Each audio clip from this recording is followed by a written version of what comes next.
Ya baik pemirsa, kita lanjutkan kembali dialog kita malam hari ini di program Pusiban Agung. Pusiban Agung. Baik, tadi setelah dari guru PKBI, saya ke BKKBN. Pak Bambang, bagaimana kondisi hasil penelaahan atau penelitian dari BKKBN? Menjawab pertanyaan tadi, angka BKKBN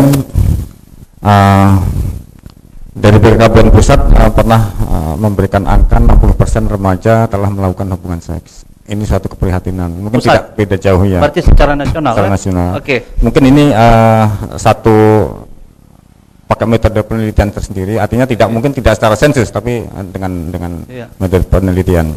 Kemudian yang ingin saya sampaikan sebelum saya lebih jauh dari tadi, berkaitan dengan PILKB, sebetulnya supaya tidak masyarakat tadi tanya yang disampaikan Bang Aji tentang PLKB, kita BKKBN mendistribusikan PLKB ini secara terencana, tercatat, dan tidak lepas begitu saja. Kalau ada siswa atau remaja yang menggunakan PLKB itu mungkin di luar dari prosedur yang di luar dari BKKBN. Artinya didapatkan secara ilegal. Didapatkan secara ilegal dan bukan dari BKKBN. Dan sekali lagi BKKBN mendistribusikan pil itu dengan semua alat kontrasepsi untuk pasangan resmi.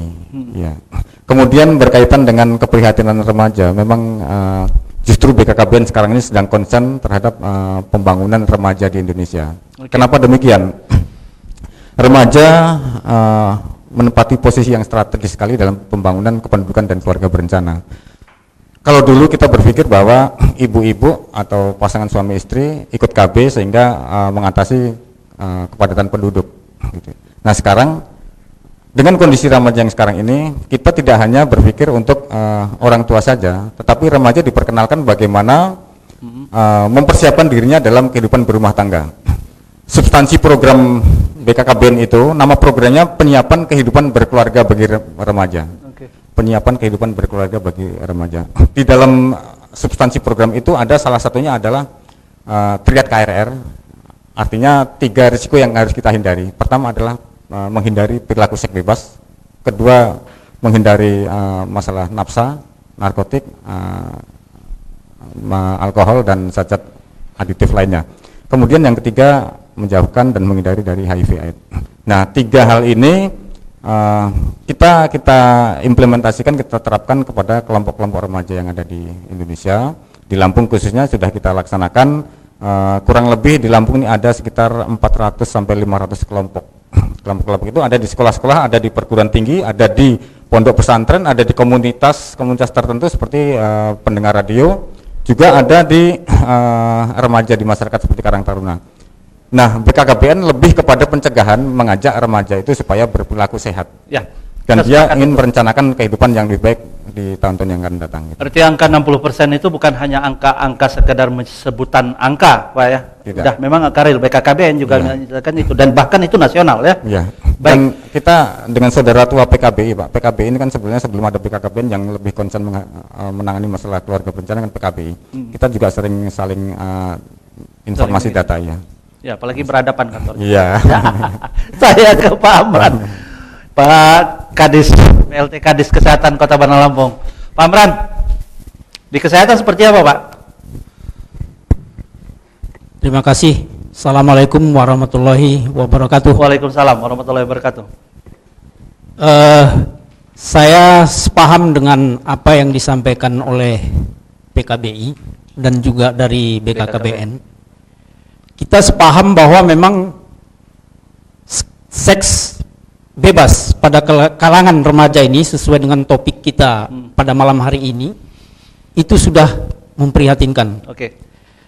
Dari data yang ada di Kota Bandar Lampung itu dari jumlah penduduk yang ada 30 sampai 32% itu adalah usia remaja.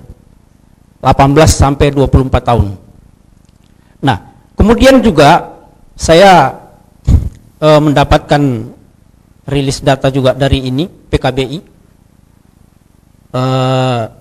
Ini pada tahun 2008, mungkin kalau dilakukan survei pada tahun ini mungkin lebih tinggi lagi. Lebih naik ya. Nah, jadi pada saat survei PKBI, skala PKBI pada tahun 2008 pada saat penyuluhan pelajar SMU, dari 200 responden yang disurvei pada tahun 2008, itu remaja sudah pernah melakukan hubungan seks 46%. Itu 2008. Apalagi mungkin kalau saat ini mungkin lebih. Itu 5 tahun yang lalu. Nah, 5 tahun yang lalu, seiring dengan perkembangan zaman, teknologi internet dan lain sebagainya, mungkin ini lebih besar lagi.